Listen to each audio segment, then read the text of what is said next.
কাল রাত থেকে আমাদের এখানে মুষলধারে বৃষ্টি হচ্ছিল, আর এখন দেখো বৃষ্টিটা সকালে অনেকটাই কমে গেছে।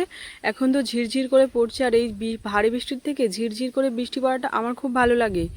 আর আমার ভাই যখনই বাড়িতে থাকে সকালে ঘুম থেকে উঠে মাত্র ও এদের সাথে বসে যায় গল্প করার জন্য, আর এরাও চলে আসে ওর সাথে গল্প করার জন্য। দুজনারই তো কোনো কাজ নেই, তাই জন্য বসে গেছে গল্প করার জন্য।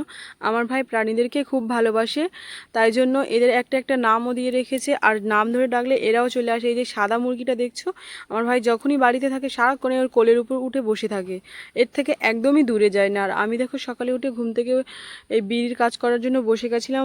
মা আমাকে বললো যে মায়ের নাকি আজকে বিড়ি যাওয়ার কথা আছে, তাই জন্য আমাকে একটু সাহায্য করতে বললো, আর আমিও বসে গেলাম মাকে সাহায্য করার জন্য। আমার মা বিড়ির কাজ করে, আর তাই জন্য সেটা ছোটো থেকে দেখে দেখে আমিও কিছুটা শিখেছি। আমার খুব একটা ভালো লাগে না, তাও মায়ের সাহায্য করার জন্য একটুখানি শিখেছিলাম, সেটুকুই করি আর কিছু না। আর আমাদের পাড়ার বেশিরভাগ কাকিমারাই এই বিড়ির কাজই করেন, যারা বাড়িতে থাকেন আর কি। এরপর বোনেদের জন্য আমি মুড়ি মাখার জন্য উঠে গেছিলাম, তারপর মুড়ি মেখে দিয়ে আবার বাকি কাজটা আমি করলাম। আর একটা বোন লঙ্কা খাবে না বলছিল বলে ওর জন্য একটু লঙ্কা বেছে দিলাম। আর আজকে ভিডিওটা ছিল এই পর্যন্ত, দেখা হচ্ছে নেক্সট ভিডিওতে। ততক্ষণ সবাই ভালো থেকো, সুস্থ থেকো।